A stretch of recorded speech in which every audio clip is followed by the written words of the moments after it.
Batalha Espiritual, por T. Austin Sparks. Vamos ler alguns versículos. Gênesis capítulo 3, verso 15. Porei inimizade entre ti e a mulher, entre a tua descendência e o seu descendente. Este te ferirá a cabeça e tu lhe ferirás o calcanhar.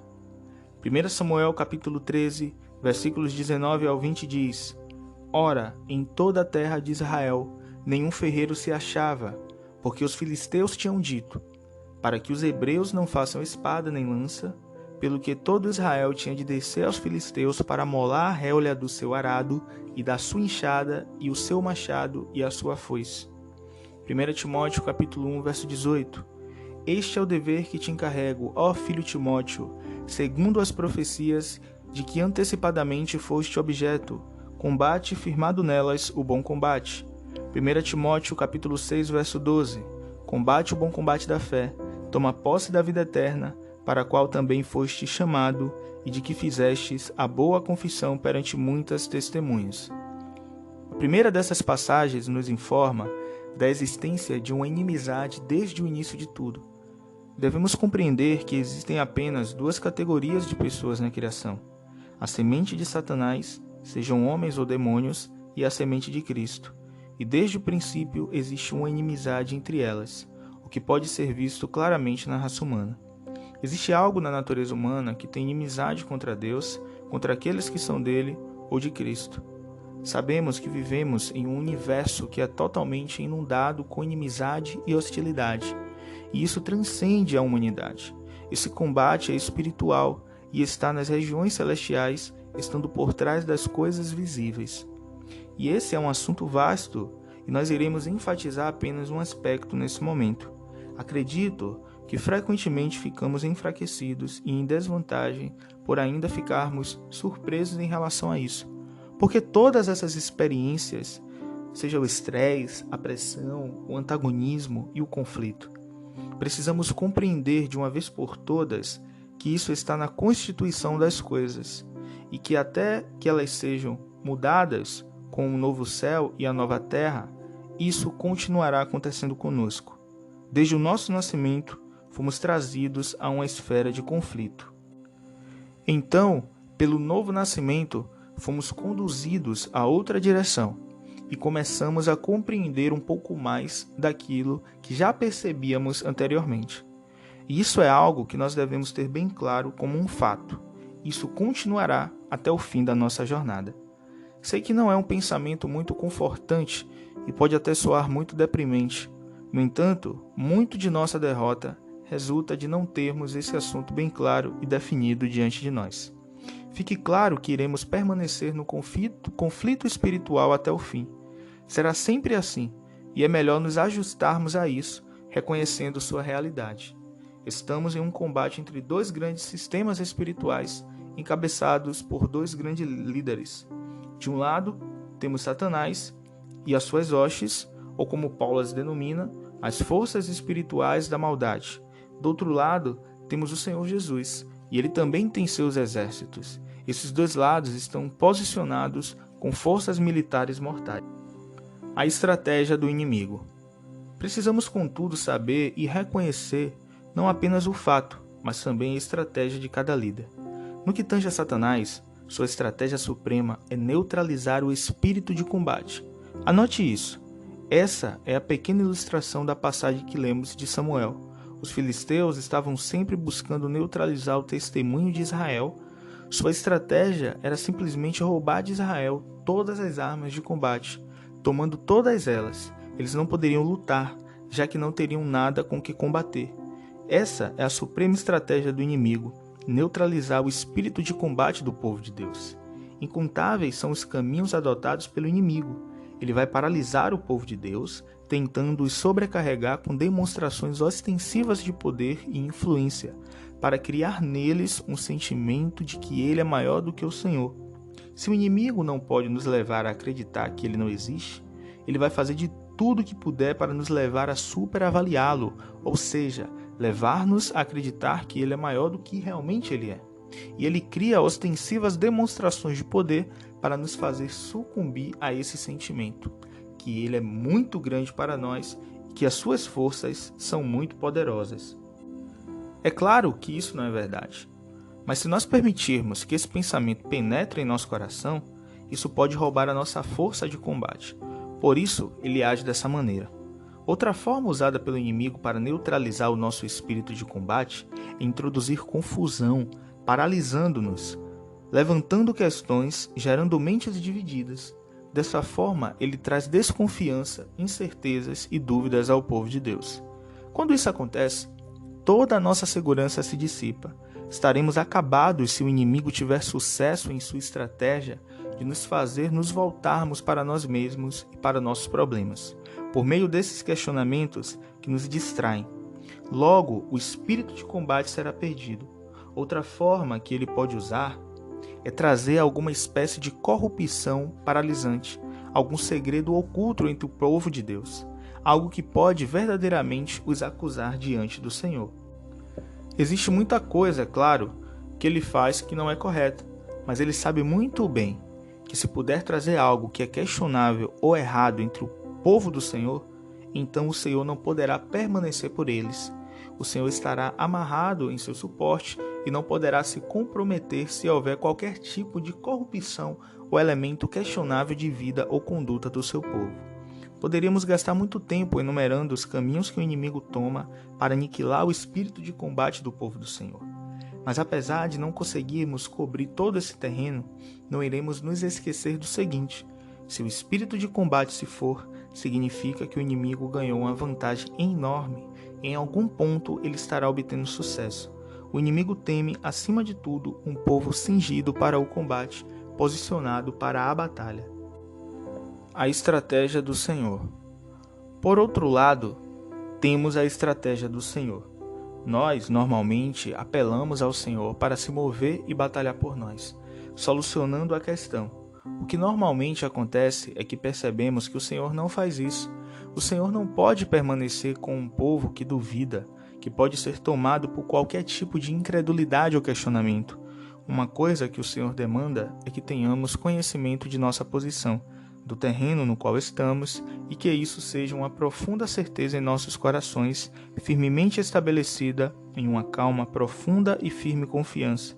Não tenhamos dúvida a esse respeito. Um povo que duvida e que questiona é um povo paralisado.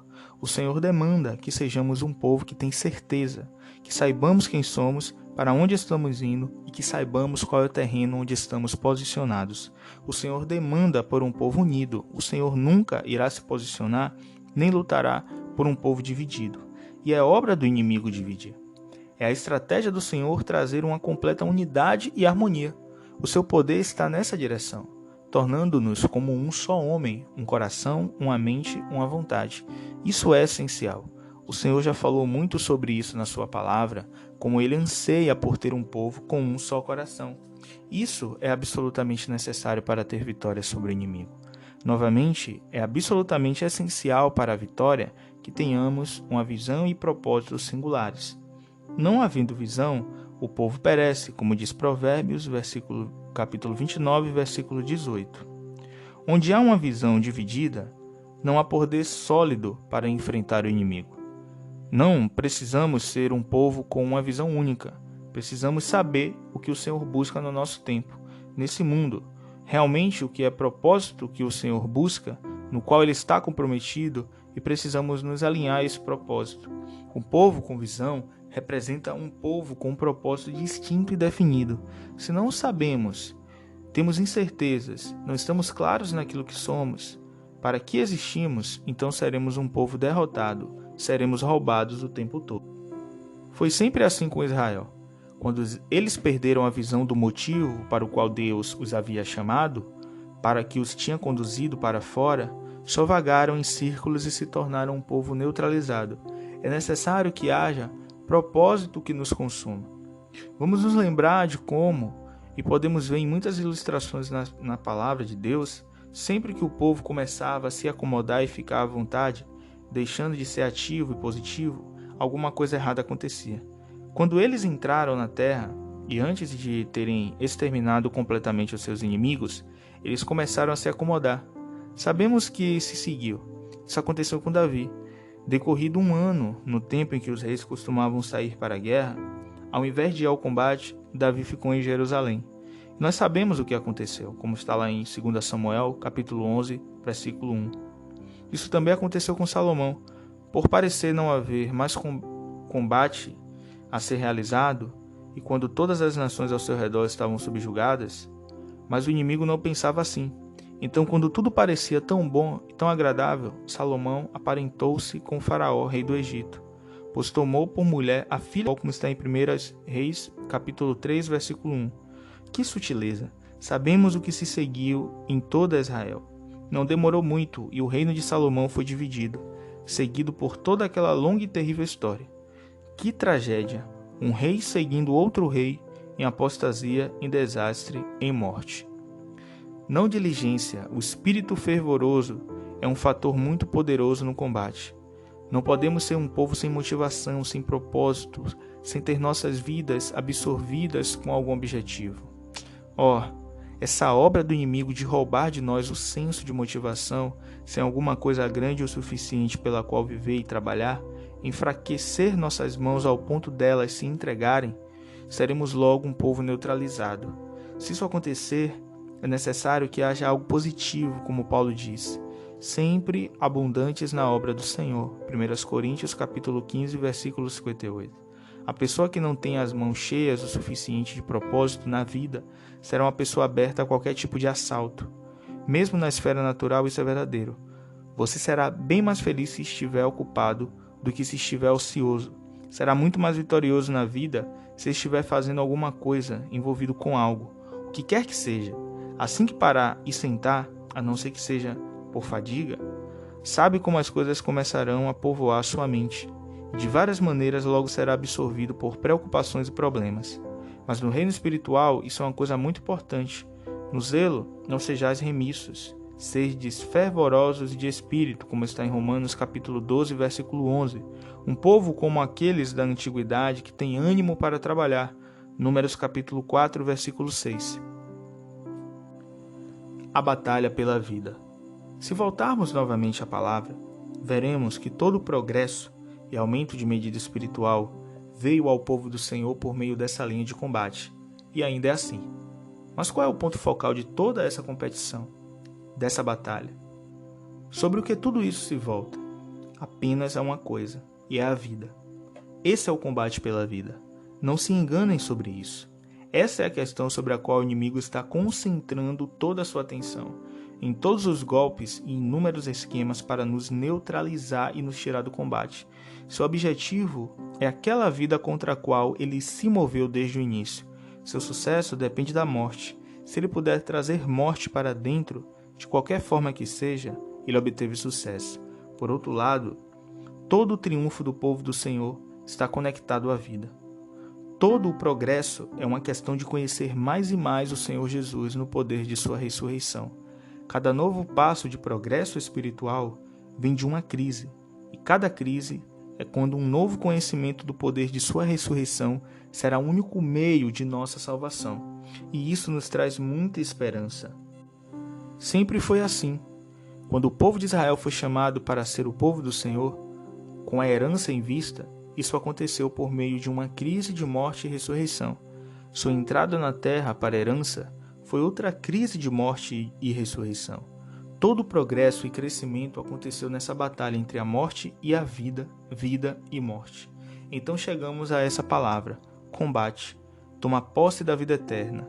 Sabemos que a vida eterna é um dom em resposta à fé do Senhor Jesus. É um dom, mas esse não é o fim da história. Quando ele foi concedido, se tornou o campo de batalha para o restante de toda a nossa experiência cristã. Até o fim, essa mesma vida será o campo de batalha de todos os cristãos verdadeiros. Se por qualquer meio isso puder ser neutralizado, tornado inoperante, aprisionado, Satanás o fará. E esse é o seu objetivo. Por outro lado, o objetivo do Senhor é nos tornar como Paulo, conhecedores dele e do poder de sua ressurreição em uma maior plenitude. Se um homem conheceu o poder da sua ressurreição, e esse foi Paulo, isso aconteceu por meio de muitos conflitos mortais, batalhas terríveis e experiências profundas. Ainda assim, em seus últimos escritos, no final de sua longa e plena experiência de conhecer da ressurreição, ele ainda podia dizer: para o conhecer e o poder da sua ressurreição, como está em Filipenses capítulo 3, versículo 10. Isso equivale a dizer: ainda não sei tudo, sei muito, mas ainda tem muito mais para conhecer. Para Timóteo, mais ou menos na mesma ocasião, Paulo escreveu: toma posse da vida eterna. É esse o ponto de minha ênfase. Não se apoie passivamente sobre o fato de que pela fé em Jesus Cristo você tem vida eterna. Lembre-se de que dia a dia aquela vida deve ser conquistada, e isso deve ser a base de sua própria sobrevivência, o próprio meio de sua vitória diária. Esse deve ser o terreno de sua vida física, assim como o de sua vida espiritual, tanto em relação ao seu corpo como para a vitória espiritual. Precisaremos nos agarrar a essa vida. Se nós soubéssemos mais disso em nossas reuniões de oração, realmente tomando posse dessa vitória para expulsar o inimigo, esse tomar posse positivo em espírito da vida. Essa é a batalha, a própria natureza das coisas. Em todo esse turbilhão no qual nos encontramos, não devemos, por um lado, aceitá-lo como algo inevitável, nem por outro lado, ter uma fé meramente passiva, de que no final o Senhor triunfará. Entre essas duas posições, há muito na palavra de Deus nos orientando sobre como devemos ser positivos, sobre tomarmos posse e sobre nossa atitude de, por um lado, recusar e, por outro lado, nos apegarmos ao fim proposto por Deus, ao seu propósito. Que o Senhor guarde nosso espírito de combate e que nos adestre as mãos para a batalha e os dedos para a guerra, como está em Salmos, capítulo 144, verso 1.